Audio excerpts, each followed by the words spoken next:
Richlands Town Council will now come to order. Please let us stand for the invocation and the pledge. Let us pray. Heavenly Father, thank you again for the opportunity to meet tonight to discuss the business of the town of Richlands. We're grateful for everything that you do for us, and we pray for your guidance and your wisdom, and we will always work in your name. In Christ Jesus' name we pray. Amen. I pledge allegiance to the flag of the United States of America and to the republic for which it stands, one nation, under God, indivisible, with liberty and justice for all. Thank you, Council. Okay. We're now on Roman numeral 3, but I will ask, are there any additions, deletions so the council may approve the agenda? Yes, Mayor. Excuse me. Mayor, I would like to ask that council add 3 budget amendments to the agenda after our discussion with the natural gas. So this will be agenda item number 4, and we'll move the adjournment to item number 5. These are 3 budget amendments. In our charter, in our code, we are required to receive council approval for moving any funds from personnel or operating to capital. In our attempt to be able to spend down our allowances for the year, we want to make a couple of different capital purchases. So we're asking for those 3 budget amendments, and I'll be more than happy to walk council through that after we hear our special guest this evening. Okay, thank you. Are there any other additions or deletions to the agenda? Any other amendments? There being no other amendments to the agenda, is there a motion to approve the agenda as amended? I'll make that motion. Rick makes the motion and Laura seconds the motion. Is there any discussion on these amendments to the agenda, which will be Roman numeral 4 for 3 budget amendments? Hearing no further discussion, may we have a roll call vote, please? Okay, Seth? Yes. Rick? Yes. Jordan? Yes. Dan? Yes. And Laura? Yes. It is unanimous. Thank you, council. So tonight we're here on Roman numeral 3. We're here for discussion of the natural gas generator, and we'd like to welcome members of the Quantum Group to our town again, and we look forward to your report. So who would like to go first? Okay.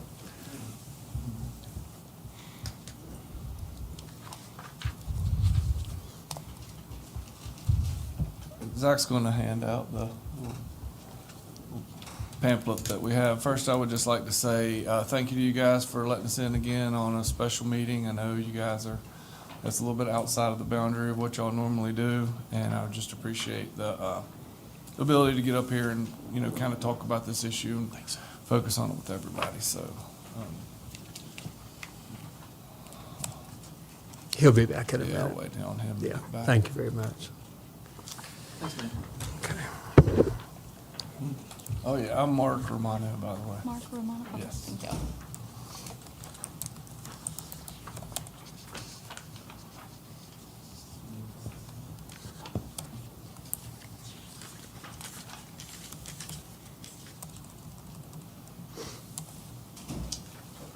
All right. So, the long and the short of what we did, and happy to get the power engineers folks up here to answer any very specific questions. But the next study that we did, the load flow study, was something that we could have, it was something that had to be done moving forward with the project, and you guys wanted to kind of do that on the front end to make sure that we were verifying that the equipment that we thought we were going to need was in fact what we needed, to look and see about, adding another generator, what that could potentially do to the costs, and, looking at several different aspects of how the power flows and how it's regulated and everything else. And it really boils down to what's right here in the summary, which is very simple. The size wire that we had illustrated in when we were in here last with the new poles, is definitely within the capability for one generator, and that we would use a voltage regulator with that. And then secondly, actually adding a second generator, we would be able to utilize that same line.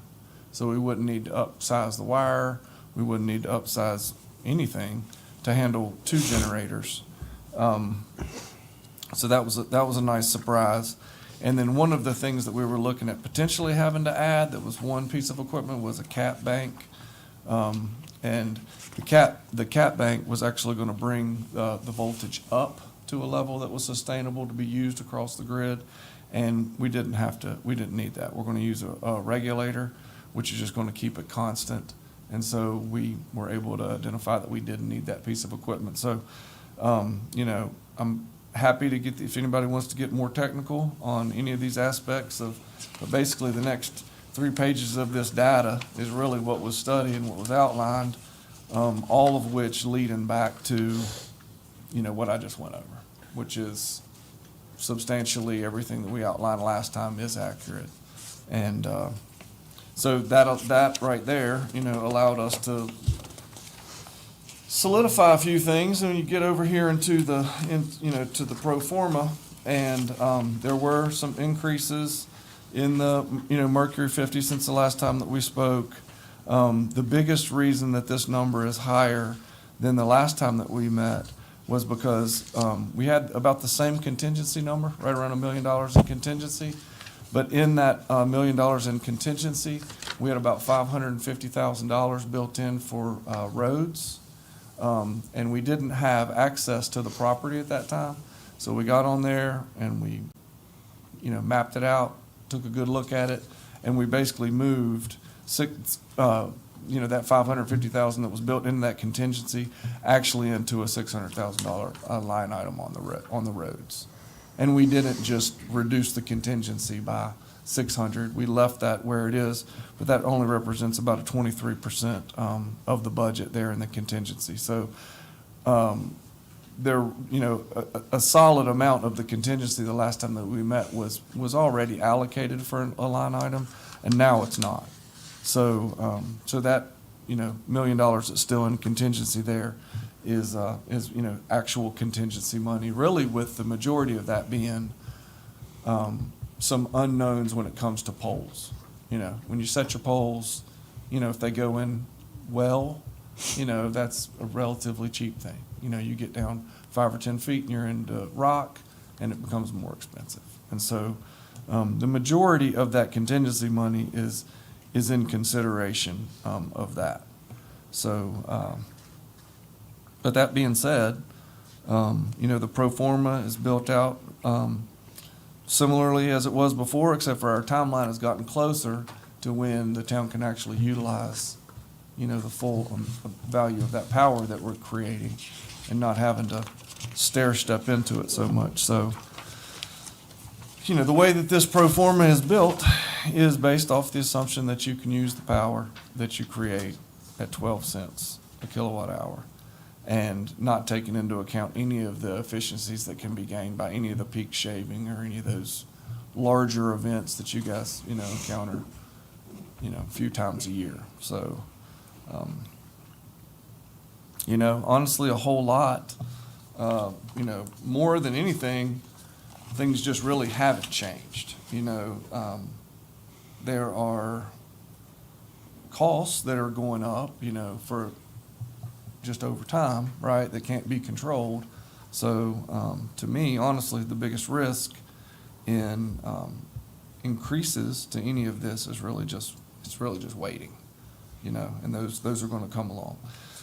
There is a price adjustment that is due in July with the Mercury 50. It's like a $213,000 or something like that increase. And what they would require if this was something that the town wanted to move forward with would be just a written agreement through Quantum Power that basically locks the purchase in without a monetary commitment, and then we have 30 days to make a monetary commitment. So it'd be one of those things like if we did want to take advantage of, not seeing that next price increase, would be to, get a document in place by the end of this month, really, and then you've got 30 days. And that 30 days would give us time to iron out the details on our, contract and bat it back and forth. And then there would be that first, installment that would have to be made, really by the end of July. So, no later than August 1st. And so if you look on the last page, it's, you know, the capital, the cash outlay is outlaid right here. That would have that first 2.178 million, you know, due by the end of July. And then, you know, it's not, the next payment really isn't due until the end of November.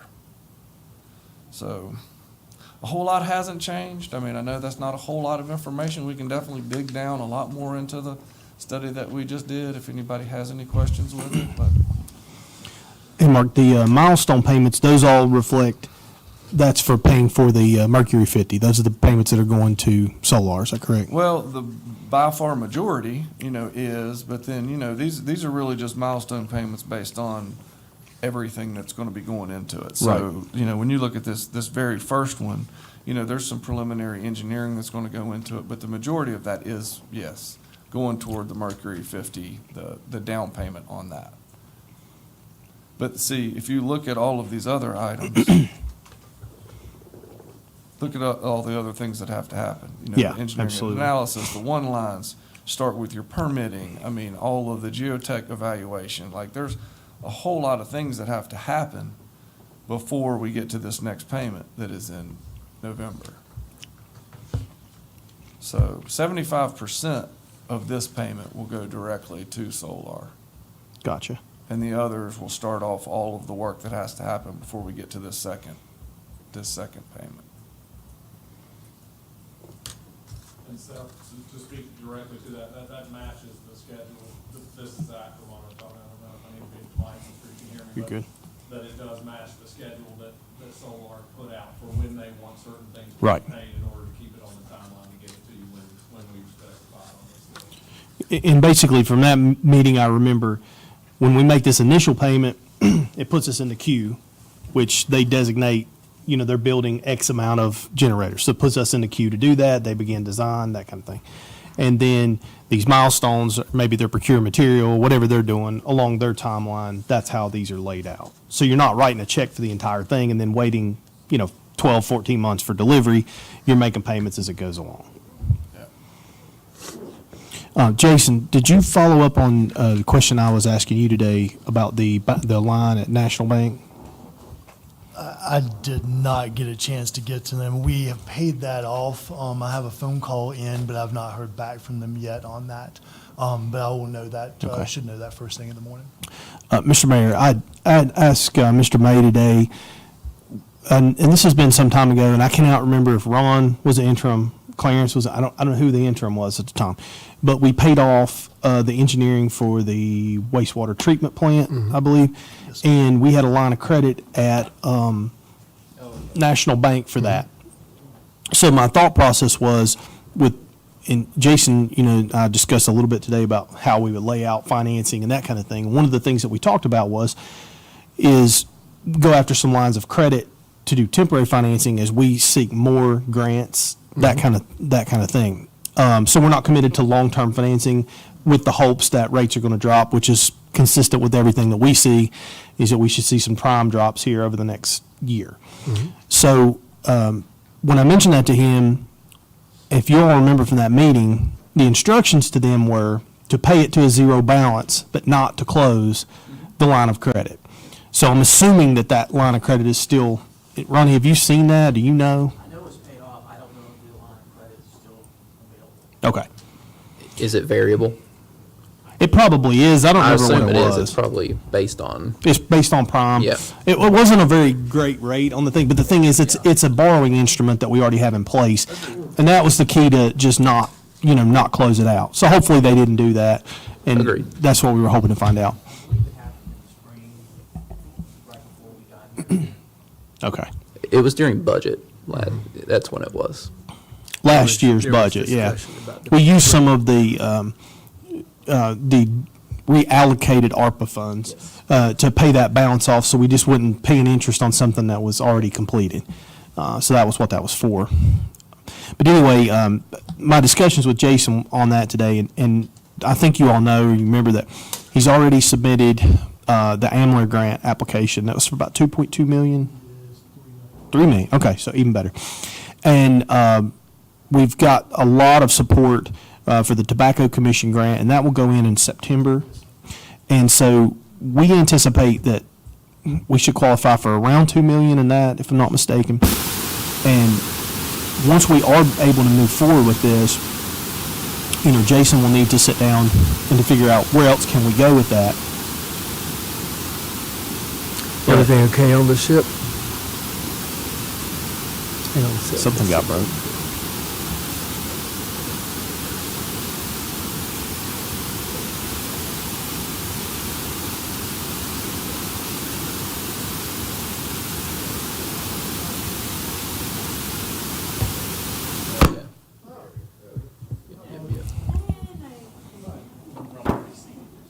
I just talk loud. You're good. So the other thing that we can do is we can make a visit to Visita. We can make a visit to all of the other funders during this process. And for each and every grant that we're awarded during this, you know, it brings our cost basis down on this thing. Now, the numbers that you see, you know, here, I think Jason and Ronnie had done some preliminary numbers last time. And this thing can cash flow if we didn't receive $1, but it makes it a lot better if we receive millions of grant dollars, which I feel very confident that we are. The thing that I would say tonight is, you know, I think this was our last phase of this study to make sure that there wasn't any unforeseens. No, you know, you guys had to go through there and make sure there wasn't something in our substation or along the way that was going to be, you know, just way out of the range of what they had estimated, and I don't see that on here. And I think actually the roads and some of those things are in better shape maybe than what we anticipated early on as well. And these numbers, just so I'm understanding, these numbers, this is for building this to where we can set another generator, 2 generators, correct? That's what these numbers are for? Electrical and. The electrical, yeah, not 2 and the generators, gas obviously, yes. Infrastructure will be there, yes. Yes. Yeah. Yeah, I mean, can we get, yeah, no. But yeah, I just wanted to make sure because I think to me, it's very critical that as we build this infrastructure, we set this up so that we can phase into this thing. Once this one is online, it's working successfully. Doing this again will be much easier, and I'm sure Mark can speak to that. But it's, you know, we're not building a line, we're not reinventing the wheel, all the math's done. What would that process look like, Mark? Let's just say that we got this completed, we're down the road, and we say, hey, we'd like to plan out and stage in another generator. Man, I don't want to get crazy with, you know, making a, you know, I think that you're easily talking, if you did it right now, right, with their current costs, I think you're probably talking about saving $5 million or something like that Yeah. on the second one. Something in that range. And we're talking on a timeline, just basically whatever the timeline would be for them to build and come and set the generator. Yeah. Because the electrical piece of that is going to be much easier after all that's done, and we'll use the same. The tie-in will be there. I mean, the infrastructure to get it here will be there. We only have to tap the line one time. Substation, the line didn't have to change, but what do you think inside the substation? 'Cause y'all didn't really analyze it from that point, did you, for Tim? I'm Charlie Bales, but like with power engineers, like right into, when we add the second one, there'll probably have to be some settings changes and stuff going with equipment to accommodate the new generator. That's just part of it. Even when we're adding this new one, there's gonna be changes throughout inside substation relays and stuff like that. So But nothing else outside of that, you don't think? maybe a little bit of added metering. Okay, but not a lot, okay, yeah. No, great. And guys, that's what I wanted to share by going down that road was just to say that we're making a plan right now that is assuring the future of our town. It's assuring that we can be competitive with electric. I mean, honestly, we're going to be able to generate power, you know, cheaper than anybody around. You know, I used to think that us having our own power company was more of a curse than a blessing. And I think if we continue down the path that we were on, where we just buy power, it's absolutely a curse because we can never compete with AEP. And right now we can, but 5 years from now, that's not going to be able to happen. But if we can turn that curse into a blessing by doing our own generation, and we kind of control our own destiny with this. Philip Horton, he was very excited about bringing more power into the town, and he would if he was here today, he would tell you about the history that we had over at McClure Concrete, that we generated our own power as a town early on. And I think, to me, it's exciting, and something that has been kind of a plague to us is now going to be able to be this huge asset. And I'll finish with this, and one other thing is that you'll never see in the state of Virginia another data center built in either Dominion or Appalachian Power's area. You can't do it because it's regulated by the State Corporation Commission. Everybody has to pay the same rate. And for large users, there's no breaks. So if Apple or someone wants to come here and do something and they're going to be a large-scale power user, there's only a small economic enhancement rider that they can get. There's no breaks for them. Or a package they can lock down. They can't lock down a power purchase. That's correct. They can't lock their price in. They're subject to all of the changes that go on. Even if they're getting a rider, if the State Corporation Commission grants 3 power increases, they're hit with all 3 power increases. So what happens is you make a plan in Virginia with a large power user, and they're not able to set that up on a long-term basis because you have no way to do it. Now, the unique thing about us in Richlands, with us generating our own power, we're not subject to the State Corporation Commission. And if we have a large power user, once we get this established, we know how much we're using, how much we have left, we can sell power at a discount to a large power user. And this opens us up to really do some great things in economic development.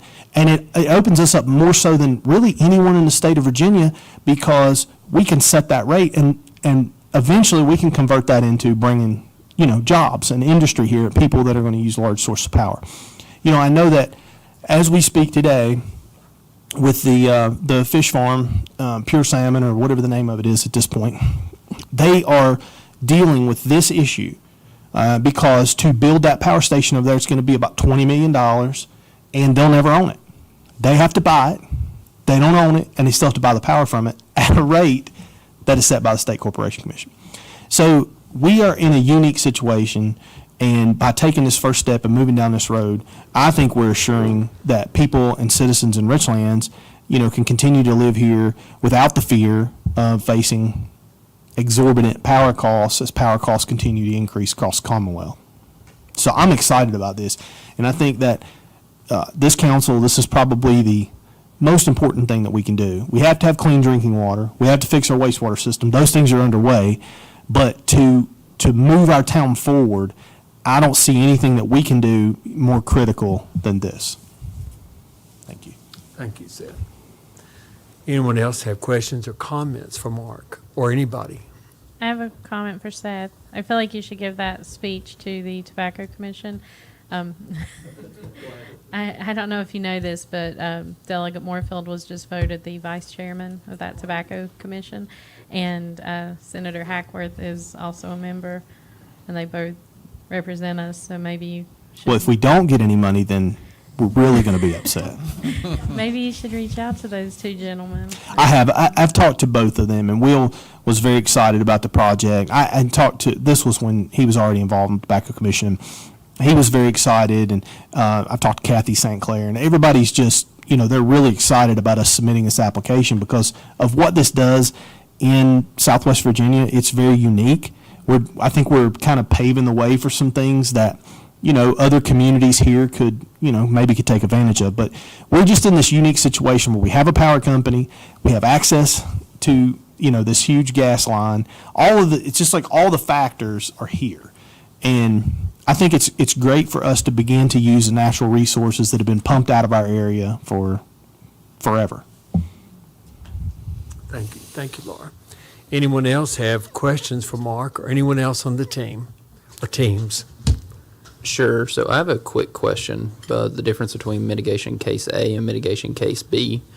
Is it just the diameter of the wire, essentially? Like the gauge of wire, it's 336 versus 556. I see that 12737 is highlighted, and the only other difference I can see is there's no losses of KVA on the second one. Could you elaborate upon that for me, please? Don't have to get too technical, just. They look like very similar. The main, I'm Charlie Bills again with Power. Uh-huh. The main difference in the 336 and the 556 is, 556 is a bigger diameter Yep. wire. It's able to carry more load for the most part, so you lose less power coming to the Yep. substation. But also, when you upgrade that wire, you're looking at substantial increases in cost just to buy it. And that's one reason they ran the study with the 336. Okay. To show both 1 and 2 generators, and that it would work fine with both of those, and that's a huge cost savings with that. Okay. I mean, it looks almost identical, like almost between the two wires. Am I understanding that correctly? And as far as voltage loss and stuff, Yeah. that they were looking at there as well. Okay. Any particular reason 127 just highlighted or just happenstance? That's the over voltage problem that they were showing our issue with rather than the under voltage. That's the reason for the switch from a capacitor bank to the voltage regulators. Okay. Keep that at a minimum. Awesome. Thank you. Thank you, Jordan.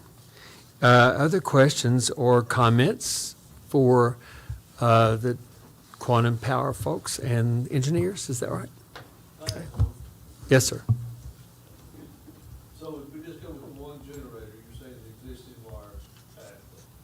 It's not existing, it's the wire that we proposed last time. There will be new wire from the generator all the way to the substation at a 336 bank.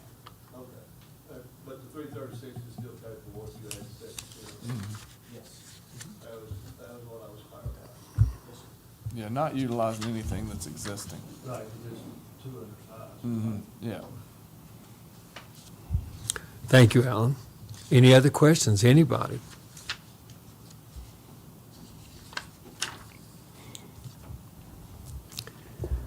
Take your time, folks.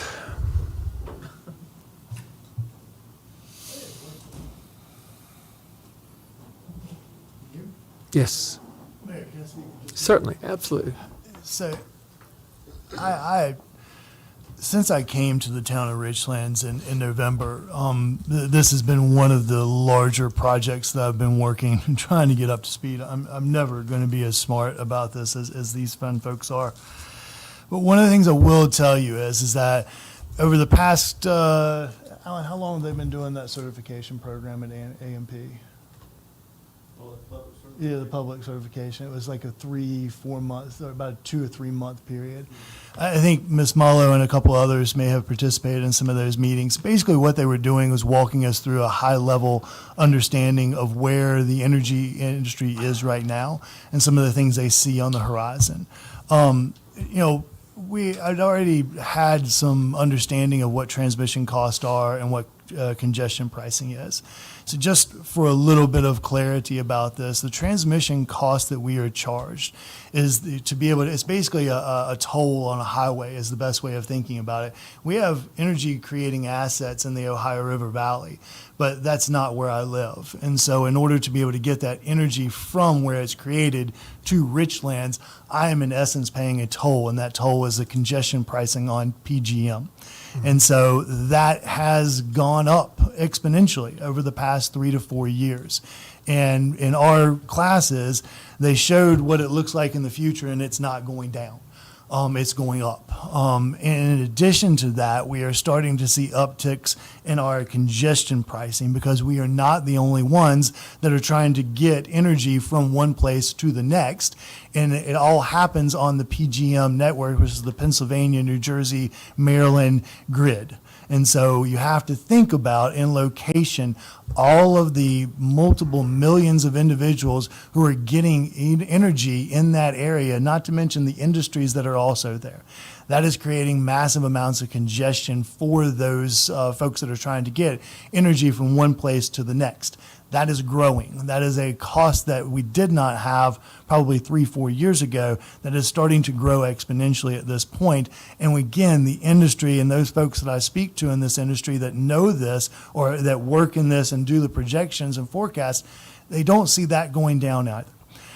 we can buy power for relatively close to what we can create it with the natural gas generator. That's not the what is at play here. At least from my position at this point in time, what is at play here is the ability to drop a generator quite literally only about 2.5, 3 miles from here, and then be able to run that energy that's created by that generator to the substation and then to our citizens without having to pay AEP any money, without having to pay Dominion any money, without paying any transmission fees or any congestion pricing. So Mr. White's correct. Right now, I'm purchasing power for about what we're talking about being able to create it, but I'm paying almost that same amount in transmission and congestion pricing at this point in time. That's not going to go down. And that's where Mr. White is alluding to 5 years, 6 years from now, it very well may be that we are higher than AEP. Right now, we're in a wonderful place where AEP is charging higher, at least not wonderful for those that have to pay AEP, but for the citizens in town, they are benefiting from the long-range planning that the town has done. What I am looking at this point in time is that a $14 million investment in 2024 is probably going to pay large amounts of dividends when we get to 2030, because I will not have to pay that congestion pricing. I will not have to pay that transmission pricing. Now, you are trading one variable for another. The natural gas prices are a variable, and they can go up. They were upwards of close to $5 not just 2 years ago. So that is a thing that we have to be aware of. I don't want to go into this with rose-colored sunglasses to be able to think that everything's going to be rosy and pink. This is going to take time, and we're going to now have to work our way through purchasing natural gas in order to be able to do this. But I do concur with Mr. White's points, especially around the economic development. The way that I've been trained on economic development is that if you have water, you have electricity, and you have land, and you have people, you have economic development. Because there is a number of different ways that you can work through that to be able to bring jobs and bring additional citizens to our town. We have been losing citizens for 10 years consecutively. Our children go to high school, graduate high school, and they go and they don't come home. And so we want to reverse that. The first step in reversing that is to be able to create jobs for those folks to be able to have when they stay here. Housing is the second step in that process. I can concur with Mr. White that I think this is a good project at this point in time. I've gotten to a place where I'm not just comfortable, but I'm supporting this project. I think this is a good project for the town and for us and for citizens to be able to move forward. I think there's still a lot of things that we have to make sure we get done correctly. But I think if we do this correctly and we get the grant money and we work to make sure that the financing on this is done correctly, I think this can be a very powerful project for the town going forward. Thank you, Mayor. Thank you, Jason. Any other people who would like, yes, sir. One other thing I wanted to mention, when my team went to a recent conference, a local conference here in the state, around municipal and other entities that provide electricity.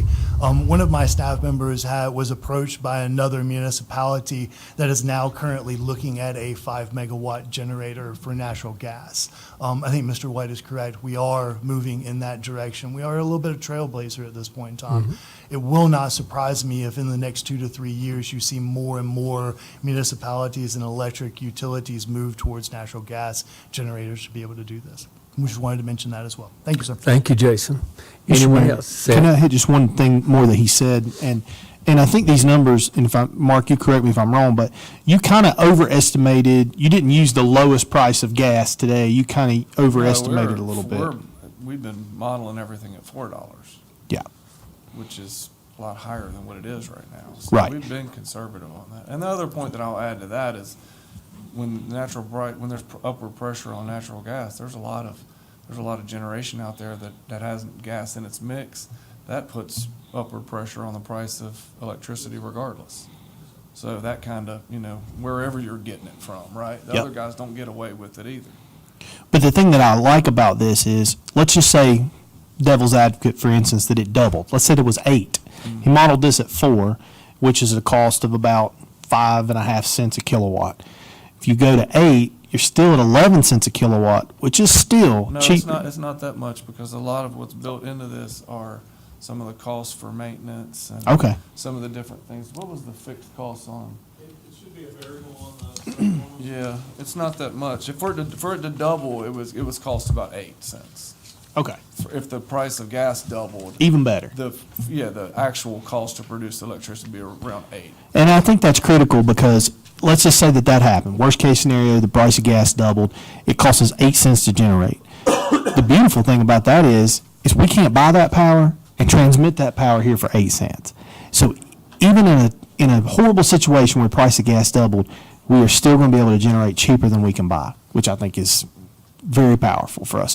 And the last thing I want to mention, and I talked to Jason about this as well today, is that anything we can do as a community to become more self-sufficient, I think that it puts us in a very good position going forward. You know, and unfortunately, the world we live in is changing rapidly. And, if something terrible was to happen to our power grid, look what happened in Texas with the storms and all that stuff that happened a few years ago. Well, we're not dependent upon Dominion or AEP's power grid if we're generating our own electricity.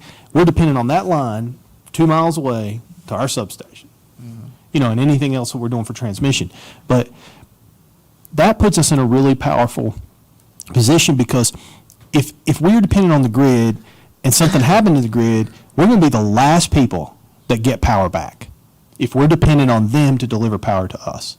But if we're generating our own power, it just puts us in a much better place as a town, as a community. Thank you, Seth. Anyone else with questions, comments?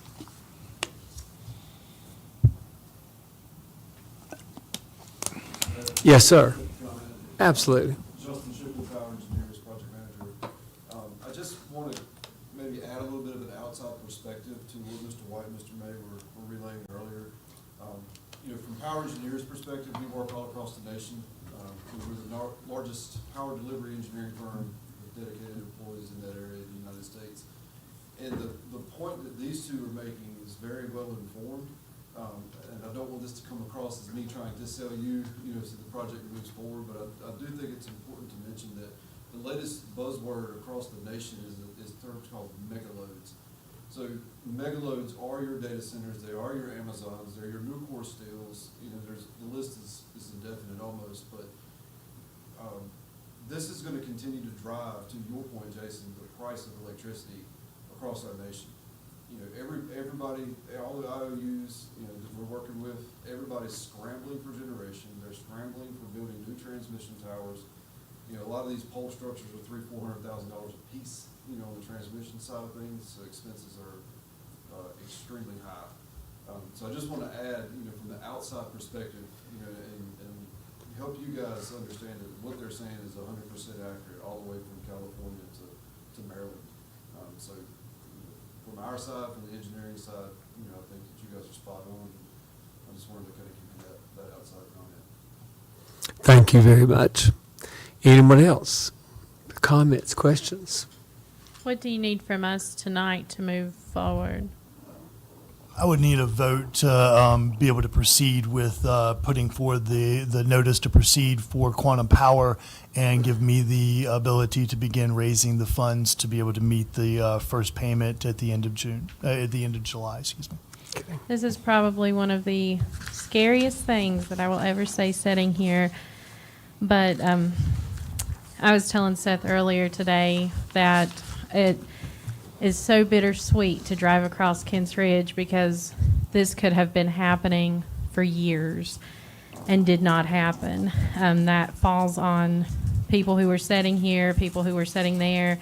We've got a whole new team here, whole new crew here, and I drive across Kents Ridge being paved right now daily, and I believe in Richlands. I believe in the people here.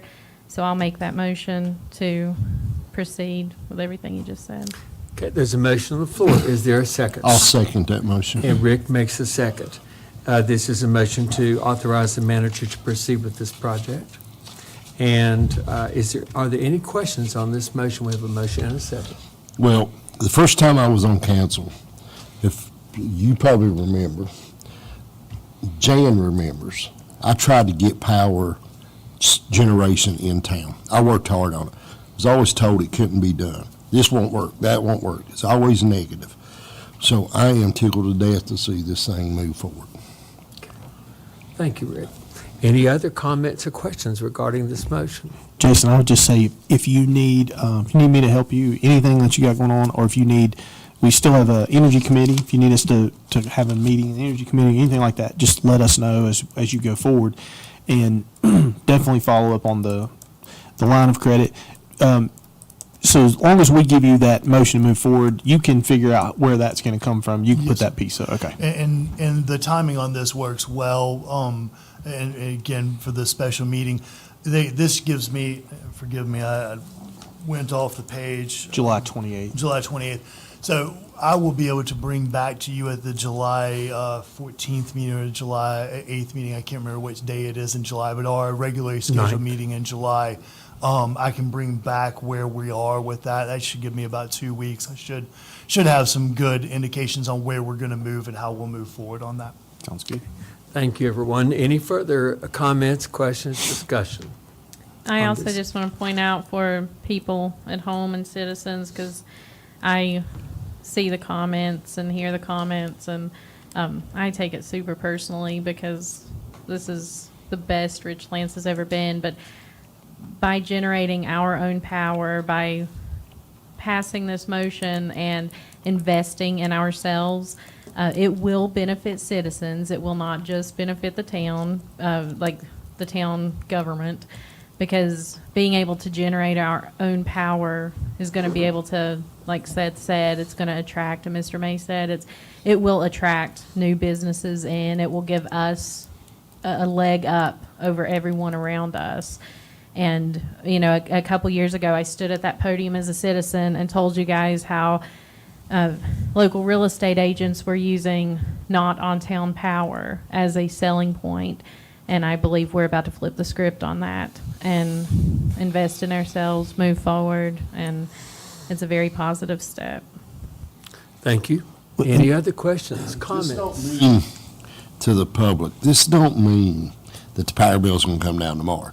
This is a long-term effect that gives us stability for a long time where we're sitting at. That's why it's important to us. The purpose of this is to prevent the narrative that we had a few years ago that you don't want to be on town power, it costs more. Well, as we sit here today, our pricing, and Alan can tell you, our pricing is less than AEP. So not a lot of people talk about that, but that's the truth. But for us to maintain and to keep that, we have to make a plan for 5 years down the road, and that's what this is. That's what we're doing. Right.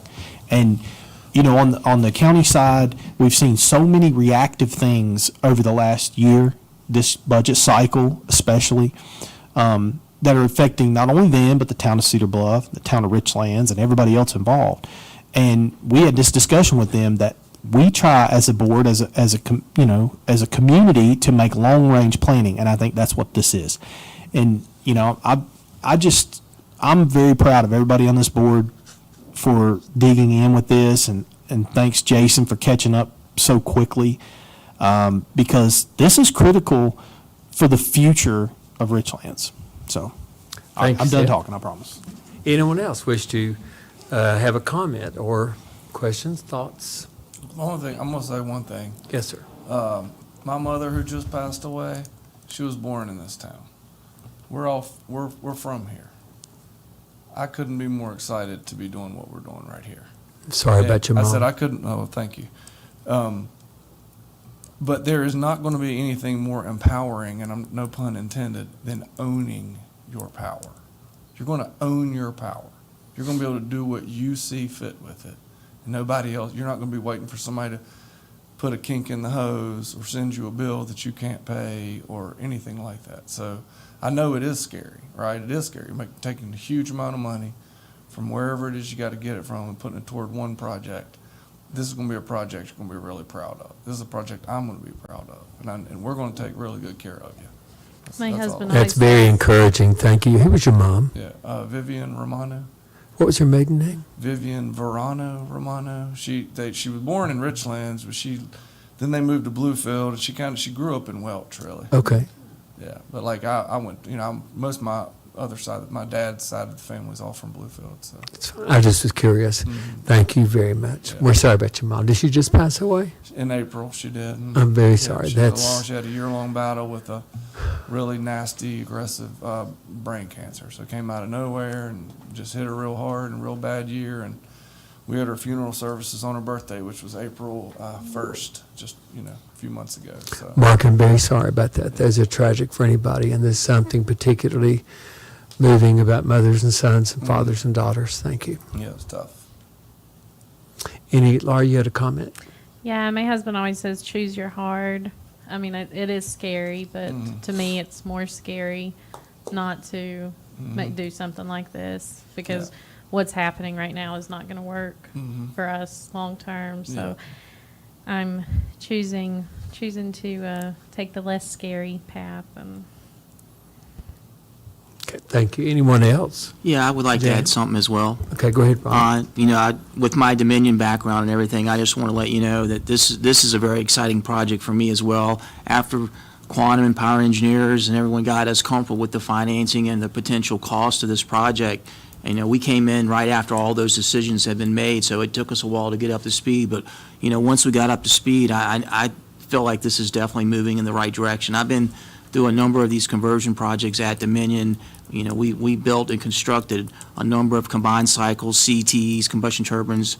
I was even involved in the Wise County last coal plant that will probably ever be built as well. And I'm just saying, we were in the same boat, buying the power, the transmission costs, and so Dominion was continually adding to their fleet of their own generation. And when I took this role, knowing that we had all these utilities, I just knew it was going to add another fun twist and challenge and excitement to this role, and it definitely does. Thank you, Ronnie. Jan? I just wanted to say that, I've served on this council for a few years, and in my opinion, this is one of the most forward-thinking councils that I've served with. And I think we all have a vision for the future, and I'm real happy that I serve with you all. Thank you, Jan. It's mutual, I'm sure. Anyone else with thoughts? There's a motion on the floor and a second, and we're taking up the motion. Any other considerations on this motion? There being no further comments, questions, may we have a roll call vote, please? Okay, Seth? Yes. Rick? Yes. Jordan? Yes. Jan? Yes. And Laura? yes. It is unanimous. Thank you, council. So, Jason, you are authorized. And thank you to the Romano brothers and the other gentlemen. I don't know your names, but thank you very much for being a part of this. And we hope that you too will be part of a recorded history of this town. Thank you. Very excited about it. Thank you all very much. Thank you, guys. Thank you. Okay. Next on our agenda, we have Roman numeral 4, 3 budget amendments. Jason?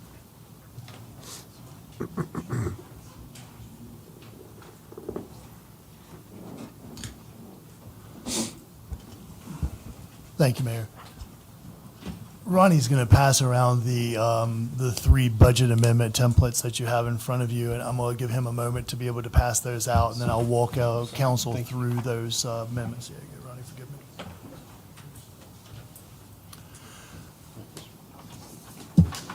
Thank you, Ronnie.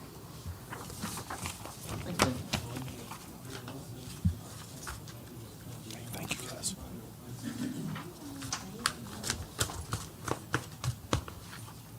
Thanks, Zach.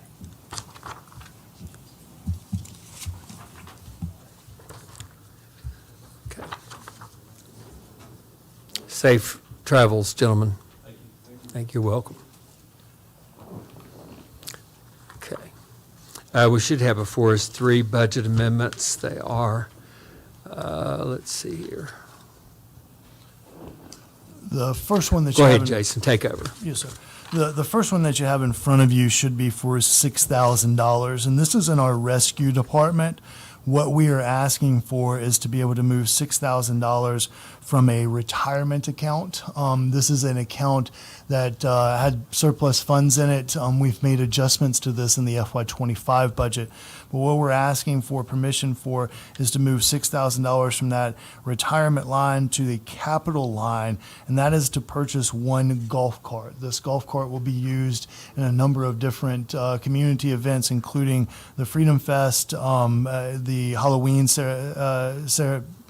Halloween activities in Hidden Valley and a number of other different areas to allow us to be able to get individuals from a congested area to an area where they can receive treatment. The second budget amendment that you have in front of you is for $15,000. This is for our police department. This is the same situation. We are moving $15,000 from our retirement line in their departmental budget to a capital line in their departmental budget. This will allow them to purchase two larger golf carts for this. Same scenario, be used in the Freedom Fest and a number of other different activities to allow us to be able to get folks and citizens from a congested area to a non-congested area to ensure safety both for our public safety officers, but also for citizens when we have those events. The last budget amendment that you have in front of you is for our streets department, and this is to move $40,000 from our retirement account line to capital. This is for two capital purchases. One is for a side-by-side with a snow plow attachment to this. What this will allow our streets team to do is not only plow our roads, but to be able to plow our downtown sidewalks and to be able to provide that. It will also be used for additional events, and this will be used to be able to go and collect trash at our parks. It'll allow us to be able to get in and out relatively quickly and to be able to set those trash cans up. The last purchase is to be able to provide for an ice maker machine. This again is for our festivals, but also for our guys. Again, our streets crew right now as we speak are in Kents Ridge still flagging. And it was about 92 degrees today from what I understand. And so this, again, their ice machine clunked out about 2 or 3 months ago. It's not producing that much ice. We tried to get ice on Saturday for our event and struggled to be able to do that. So we want to make sure that we're able to do this. Again, these are fundings that are currently available, that are surplus funds in these personnel lines. The reason that we are asking for this is that by code, we have to ask for permission when we are moving money from personnel or operating to capital. And our capital threshold is $5,000. We plan on coming back to you in July to be able to update some of these financial policies to allow a little bit more flexibility and a little bit more nimbleness on our financial side. But for this evening, those are the three budget amendments. They all are moving money from retirement account lines to capital lines so that we can purchase capital as our year-end closeout. More than happy to answer any additional questions. Jason, I'm fine with it personally, but it's up to council, of course. When it comes to it, can we make a motion to adopt all three budget amendments in one motion? Okay. I'll make that motion. Is there a motion? Laura makes the motion to adopt all three of these budget amendments, and Rick makes the second. Is there any discussion on these budget amendments and this motion?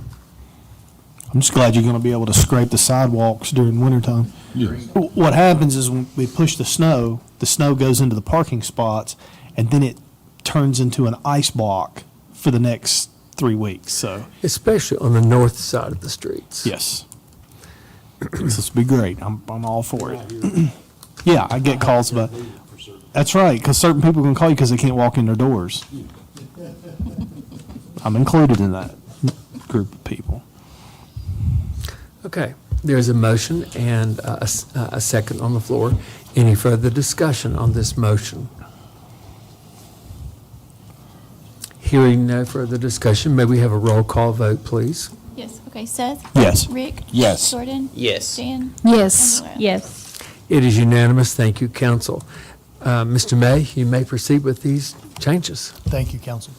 Yeah, I see nothing else on the agenda. I do want to let the council know that I will be having shoulder replacement surgery on July 17th, which is after our regular meeting, and I'll be going up to Charlottesville on the 16th. Thank goodness my sister's coming home for that. It's a big deal for me, and I was conferring with Alan coming in because he had a similar surgery. And so it's nice to commiserate, just to let you know and the public know, okay? But I will be here for the July meeting, and I anticipate being here for the August meeting. So let that be known. If you need anything, let us know. And if you need to participate electronically in August, I would be happy to We'll help approve you that out. for you. I appreciate that. I hope I will be here in person. I will probably be pale to talk a little bit about me, a little more personal than everything else. When I had my knee surgery, I went to the clinic to get blood checked or whatever it was, and the hospital. And the lady didn't know I'd had surgery. She said, "Are you okay, Mr. Curry? Have you lost blood?" I said, "Yes, ma'am, a bunch of it." Thank you. So is there a motion to adjourn? I'll make that motion. Second. There's a motion on the floor to adjourn made by Rick and seconded by Seth. Is there any discussion on this motion? There being no discussion, may we have all in favor say aye? Aye. Any opposed? The ayes have it. We're now adjourned. Thank you.